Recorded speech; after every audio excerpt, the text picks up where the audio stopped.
Hello, আসসালামু আলাইকুম। আমি শিখা। আমার চ্যানেল শিখা সমটেলসে আপনাদের সবাইকে স্বাগত জানিয়ে আরেকটি নতুন ব্লগ শুরু করছি। আশা করি আপনারা সবাই ভালো আছেন। আজকে যেহেতু মেয়েদের স্কুল অফ, তো সবাই ঘুম থেকে একটু দেরিতেই উঠবে, আর এই জন্য আমি নাস্তাটাও একটু দেরিতেই বানাচ্ছি। আর আজকে সকালের নাস্তায় ফ্রাইড রাইস করব। তবে আজকের ফ্রাইড রাইসের রেসিপিটা একটু আলাদা হবে।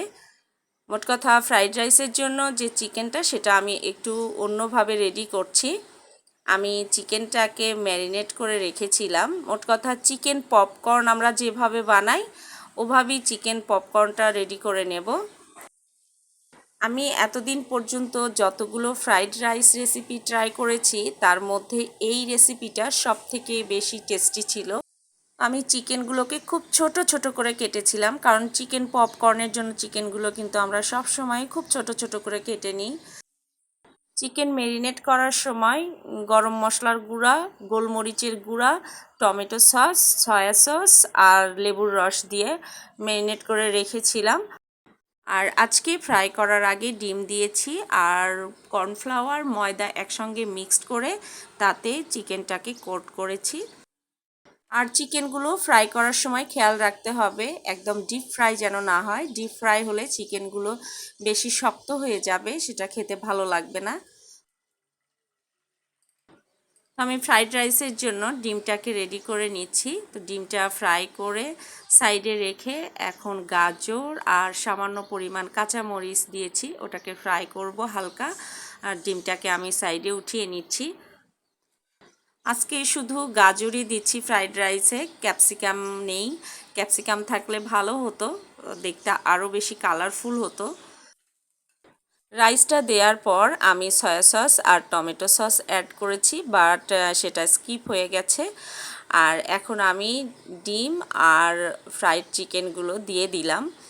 এখন বেশ কিছুক্ষণ এটাকে নেড়ে ডিশ আউট করে নেব।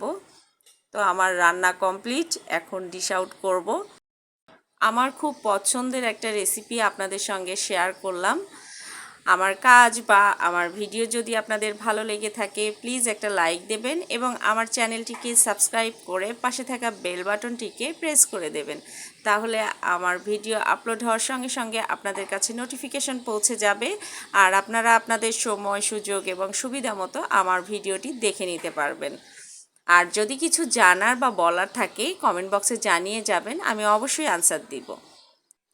এই তো মেয়েদের জন্য এখন খাবার রেডি করছি, ওদেরকে খাবারটা দিয়ে দিব। আজকে আমার কিচেনে অনেক কাজ করতে হবে, পুরো কিচেনটাকে সাজাতে গোছাতে হবে। এই যে এখন ক্যাবিনেটের উপর যেটুকু দেখছেন শুধু এটুকুই আছে, আর বাকি সমস্ত জিনিসপত্র কিচেনের কিন্তু ডাইনিংয়ে এবং গেস্ট রুমটাতে রাখা আছে।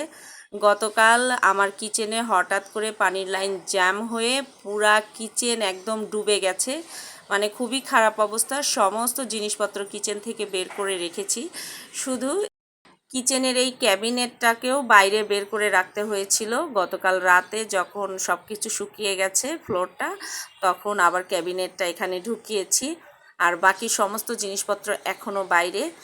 আর আজকে এই গ্লাস জারগুলো আপনাদেরকে একটু দেখিয়ে দিই। গতদিন আমার শর্টস থেকে একটা আপু এগুলোর প্রাইস জানতে চেয়েছিলেন।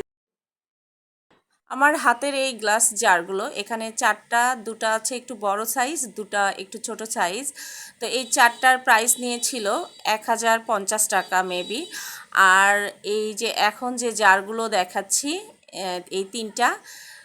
এই তিনটার প্রাইস একটু বেশি। এই তিনটা জার আপনি 1500 থেকে 1700-র মধ্যেই পাবেন। আর আমার হাতে এখন যেটা দেখছেন এটার আসলে প্রাইস জানি না, এটাতে রটি ছিল। আর এখন যে জারটা দেখাচ্ছি এটা কিন্তু বেশ বড় সাইজ এবং বেশ মজবুত। তো এটার প্রাইস সম্ভবত 700 বা 800 এরকম। সামনের যে সিঙ্গেল জার এবং তার পাশে যে তিনটার সেট, এই জারগুলো কিন্তু খুবই মজবুত, নর্মাল গ্লাস জারের মতো না, যে কারণে এগুলোর প্রাইসটাও একটু বেশি। আর আমার এই সাদা ছোট্ট অর্গানাইজারটার প্রাইস আপনার 500 টাকা, আর সঙ্গে ডেলিভারি চার্জ ছিল। এটা একটা অনলাইন শপ থেকে নিয়েছিলাম। যেহেতু অনেক দিনের সংসার আর সংসারের এই জিনিসপত্রগুলো কিন্তু একদিনে কেনা হয় নাই, ধীরে ধীরে কেনা হয়েছে। তো যেগুলো হয়তো বেশি দিন আগে কেনা হয়েছে সেগুলোর প্রাইসটা আসলে মনে রাখা মুশকিল হয়ে যায়। যেগুলো অল্প দিনের মধ্যে কেনা সেগুলো মোটামুটি মনে রাখা সম্ভব হয়, তাই বলা যায়। তো অনেক সময় আপুরা অনেক জিনিসেরই হয়তো প্রাইস জানতে চান, সেগুলোর হয়তো সঠিক প্রাইসটা আমার মনে নেই, বা অনেক দিন আগে তখনকার প্রাইসটার সঙ্গে এখনকার প্রাইস হয়তো মিলবে না, যে কারণেই আসলে অনেক প্রোডাক্টের আমি প্রাইসটা বলি না। তো আজকে যেগুলো জানা ছিল সেগুলোর প্রাইস আপনাদেরকে জানিয়ে দিলাম। আবার অনেক জিনিসপত্র আছে যেগুলো হয়তো আমার হাত দিয়ে কেনা না, আমার হাজব্যান্ড কিনেছে। তো উনি হয়তো ওই সময় বিজি ছিল, আমরা ওনার কাছ থেকে প্রাইস জানতে পারিনি। তো ওইটার প্রাইস অজানাই রয়ে গেছে। আর এতদিন পরে যদি ওনাকে জিজ্ঞেস করি উনি তো বলতেই পারবে না। আর এই যে মশলা জারগুলো দেখছেন, এই 4টার সেট আপনারা 1300 থেকে 1500-র মধ্যেই পাবেন। তবে সেম ডিজাইনটা এখন পাবেন কি না এটাই হচ্ছে কথা, কারণ এটা আমি প্রায় 5-6 বছর আগে নিয়েছি। তো 5-6 বছর আগের ডিজাইনটা এখন পাওয়া যাবে কি না আমি জানি না, তবে হয়তো খুঁজলে পাওয়া যাবে। আমি কিচেনের জিনিসপত্রগুলো ক্লিন করে নিচ্ছি, আর পাশাপাশি যে 2-1টা জার ফাঁকা আছে এগুলো রিফিলও করে নিচ্ছি। তাহলে আর পরবর্তীতে রিফিল করার ঝামেলা থাকবে না, একবারই গুছিয়ে যাবে। তো এই ছোট্ট জারটাতে আমি চিনি রাখি সবসময় রাফ ইউজের জন্য।